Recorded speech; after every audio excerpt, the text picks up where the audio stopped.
Episode 8। फरेब का पर्दाफाश। रात का घना अंधेरा हर तरफ फैल चुका था। दुबई की चमचमाती सड़कों पर एक कार तेजी से दौड़ रही थी। स्टीयरिंग पर फैजू का सख्त हाथ था। उसकी आंखों में गुस्से और बदले की आग थी। पास की सीट पर बैठी सना का चेहरा सफेद पड़ा हुआ था। उसकी सांसें तेज चल रही थीं। पीछे से आती गाड़ियों की हेडलाइट्स उनके चेहरे को रोशन कर रही थीं, मगर दोनों की आंखों में सिर्फ डर और बेचैनी थी। सना ने कांपती आवाज में कहा, फैजू, ये लोग हमें मार डालेंगे। फैजू ने सख्त आवाज में कहा, नहीं सना, अब वो दिन दूर नहीं जब उनके नकाब उतरेंगे। अब मैं पीछे नहीं हटूंगा। पीछे से लगातार गोलियों की आवाज आ रही थी। अचानक एक काला एसयूवी उनकी कार के पास आकर रुका और खिड़की से बंदूक निकाली गई।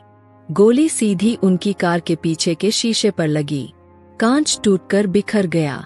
सना चीख पड़ी। फैजू ने तेजी से गाड़ी मोड़कर एक सुनसान गली में घुसा दी। उनकी कार अंधेरे में गायब हो गई। पीछे की गाड़ी उन्हें तलाशते हुए आगे निकल गई। रुखसाना का घिनौना चेहरा। अगली सुबह फैजू और सना एक सुरक्षित घर में छिपे हुए थे। कमरे में हल्की रोशनी थी। दोनों थके हुए थे, मगर उनके चेहरे पर एक अजीब सी दृढ़ता थी। सना के हाथ में वह फाइल थी जिसमें उसकी मां रुखसाना बेगम और विशाल की साजिश का सबूत था। उसकी आंखों से आंसू गिर रहे थे। वह फूट फूट कर रोते हुए बोली, मां ने ये सब क्यों किया? फैजू, उसने तुम्हें मारने की साजिश क्यों की? फैजू ने उसकी ओर देखा। उसकी आवाज ठंडी थी, मगर उसमें दर्द छिपा था। क्योंकि तुम्हारी माँ को सिर्फ मेरी दौलत चाहिए थी, प्यार नहीं। सना के हाथ कांपने लगे। उसे यकीन नहीं हो रहा था कि उसकी अपनी माँ ने इतना बड़ा धोखा दिया था। तभी अचानक फैजू का फोन बजा। दूसरी तरफ विशाल था। उसकी आवाज में घमंड था। फैजान अली, तुम जिंदा हो। मैं समझा था तुम मर चुके हो, लेकिन कोई बात नहीं, अब तुम ज्यादा दिन जिंदा नहीं रहोगे। फैजू की आंखें लाल हो गईं। उसने गहरी आवाज में कहा, अब तुम दोनों का खेल खत्म।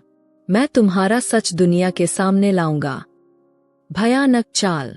उस रात फैजू और सना दुबई के ग्लोबल इन्वेस्टर्स कॉन्फ्रेंस में पहुंचे। पूरा हॉल बिजनेस टाइकून से भरा था।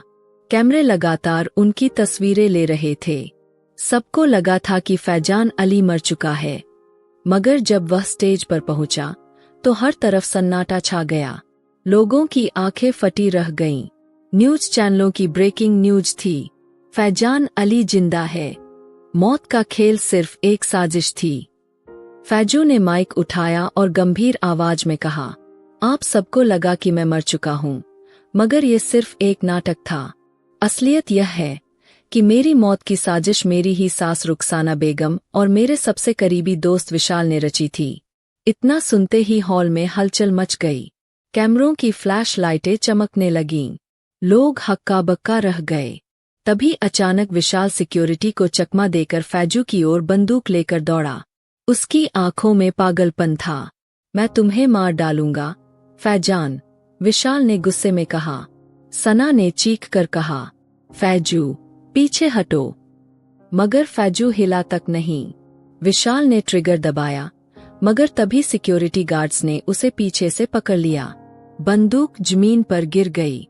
पुलिस ने विशाल को गिरफ्तार कर लिया। रुखसाना का घिनौना अंत। अगले दिन रुखसाना बेगम को भी गिरफ्तार कर लिया गया। पुलिस ने उसे हथकड़ी पहनाकर ले जाते हुए कहा, आप पर हत्या की साजिश और धोखाधड़ी का आरोप है। रुखसाना का चेहरा सफेद पड़ गया। उसकी आंखों में खौफ था। वह गिड़गिड़ाने लगी, मैंने कुछ नहीं किया, मुझे फंसाया जा रहा है। मगर पुलिस ने उसे कार में बिठाकर जेल भेज दिया। सना दूर खड़ी देख रही थी। उसकी आंखों में आंसू थे। उसने धीमे स्वर में कहा, मां, तुमने हमें क्यों धोखा दिया? सना और फैजू का मिलन। एक हफ्ते बाद दुबई का आसमान साफ था। हल्की धूप हर चीज को चमका रही थी। फैजू और सना एक गार्डन में बैठे थे। उनके चेहरे पर सुकून था, मगर आंखों में बीते दिनों का दर्द था। सना ने धीरे से फैजू का हाथ थामा और कहा, फैजू, मुझे माफ कर दो। मैंने तुम्हें कभी समझा ही नहीं। मैंने तुम्हें बहुत तकलीफ दी। फैजू ने उसकी आंखों में देखा। उसकी आवाज में हल्की नमी थी। मैंने कभी तुमसे शिकायत की ही नहीं सना। तुम्हें माफ करने का सवाल ही नहीं उठता।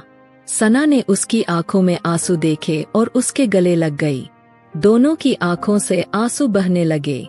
फैजू ने धीरे से कहा, अब सब खत्म हो गया सना, अब हम एक नई जिंदगी शुरू करेंगे। उसने सना का चेहरा अपने हाथों में लिया और उसकी आंखों में प्यार से देखा।